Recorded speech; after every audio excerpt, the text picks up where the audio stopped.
नमस्कार विद्यार्थी मित्रांनो. आज आपण स्थूल अर्थशास्त्राचं महत्त्व काय आहे ते या व्हिडिओमध्ये पाहणार आहोत. एकूण 7 मुद्दे स्थूल अर्थशास्त्राच्या महत्त्वाचे आहेत. त्याची आपण क्रमाने माहिती घेणार आहोत. पहिला आहे अर्थव्यवस्थेची कार्यपद्धती.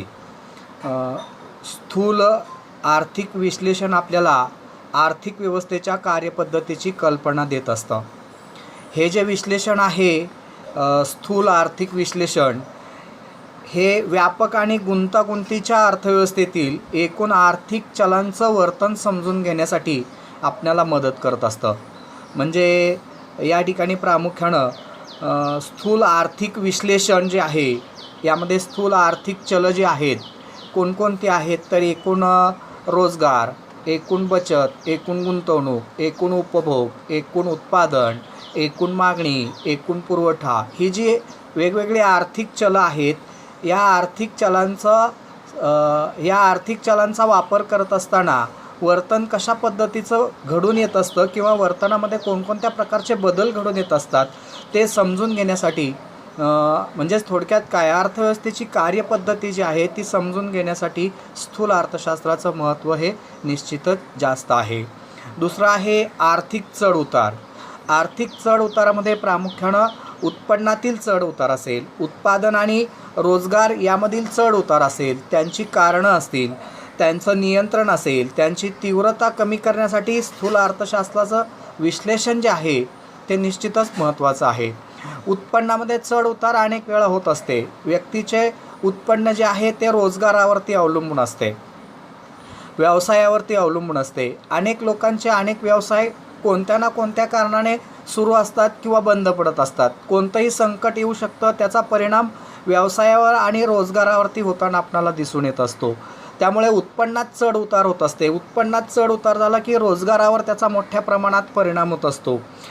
रोजगारामध्ये अनेक प्रकारे चढ उतार होताना दिसून येत असते. रोजगाराची पातळी कमी होताना म्हणजेच बेकारी वाढताना दिसून येत असते, दारिद्र्य वाढताना आपल्याला दिसून येत असते. म्हणजे आर्थिक चढ उतार जे आहेत त्या आर्थिक चढ उतारां का होतात, दारिद्र्य का निर्माण होतं, बेकारी का निर्माण होते याचा अभ्यास करण्यासाठी प्रामुख्यानं स्थूल अर्थशास्त्राचं विश्लेषण जे आहे ते निश्चितच महत्त्वाचं आहे. म्हणून त्या दृष्टिकोनातून जर विचार केला तर या ठिकाणी दारिद्र्याची तीव्रता कमी करणं, बेकारीची तीव्रता कमी करणं, रोजगाराची तीव्रता कमी करणं यासाठी स्थूल अर्थशास्त्राचं विश्लेषण महत्त्वाचं ठरताना दिसून येतं. तिसरं आहे राष्ट्रीय उत्पन्न.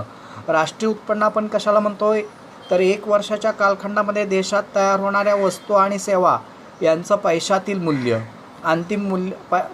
अंतिम मूल्य.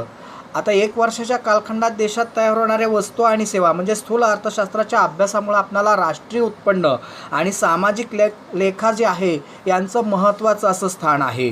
राष्ट्रीय उत्पन्नाच्या अभ्यासाशिवाय आपण नवीन आर्थिक धोरणांची मांडणी करू शकत नाही. म्हणजे राष्ट्रीय उत्पन्नाचा अभ्यास केल्याशिवाय आपण जे आपल्याला आर्थिक धोरणं तयार करायची आहेत, मग आर्थिक विकासाचं धोरण असेल, समाजाच्या कल्याणाचं धोरण असेल, बेकारी दूर करण्याचं धोरण असेल, दारिद्र्य दूर करण्याचं धोरण असेल, लोकसंख्याविषयक धोरण असेल, सामाजिक हिताचं धोरण असेल, जी आपल्याला ही धोरणं तयार करायची आहेत त्या धोरणांची मांडणी करण्यासाठी राष्ट्रीय उत्पन्न ही संकल्पना नितांत गरजेची आहे.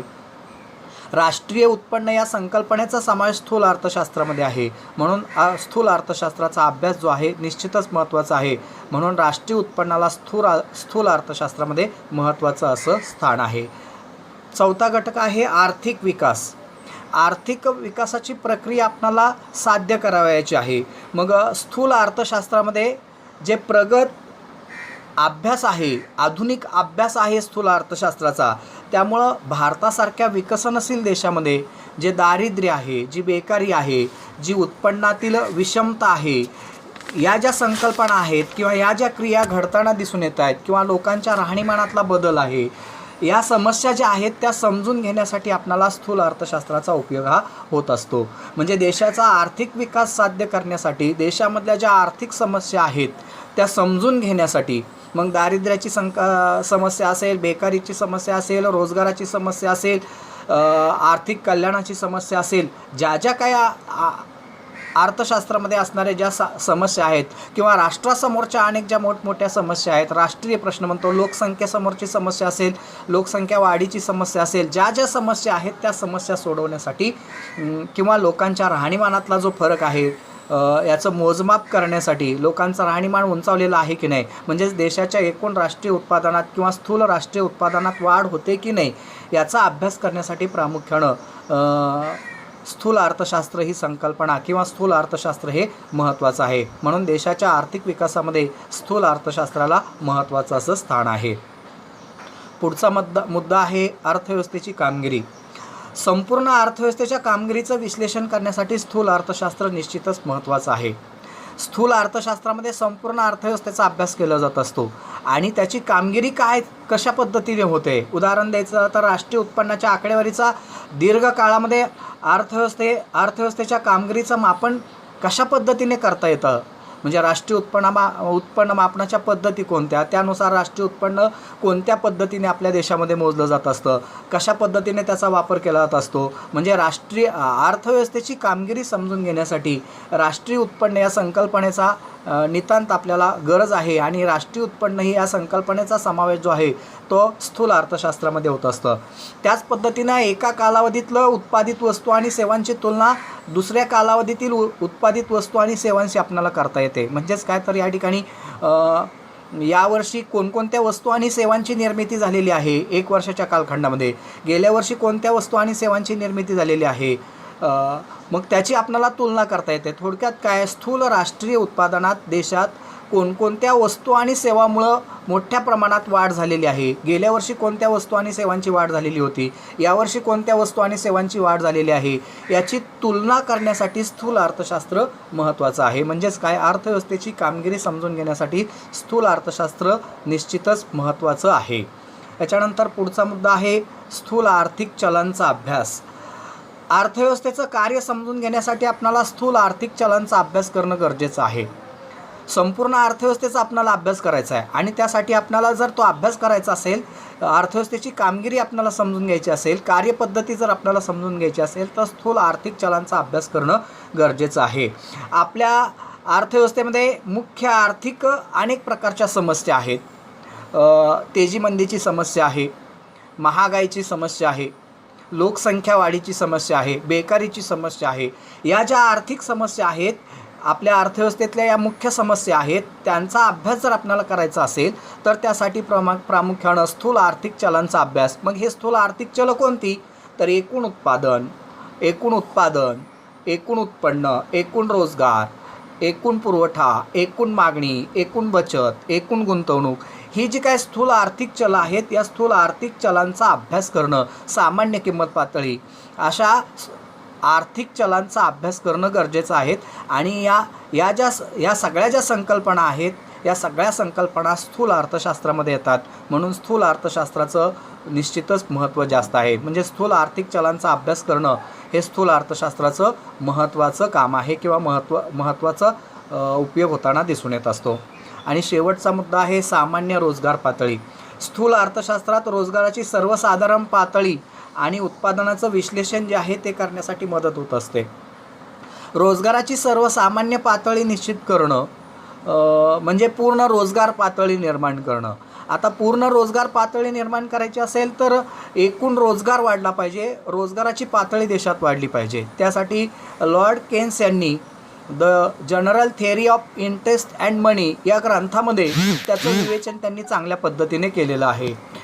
त्यामध्ये त्यांनी असं म्हटलेलं आहे की एकूण मागणी आणि एकूण पुरवठा, एकूण मागणी ठरवणारे घटक आणि एकूण पुरवठा ठरवणारे घटक आणि यांचं संतुलन कशा पद्धतीने होतं याचं स्पष्टीकरण त्यांनी त्या ग्रंथामध्ये केलेलं आहे.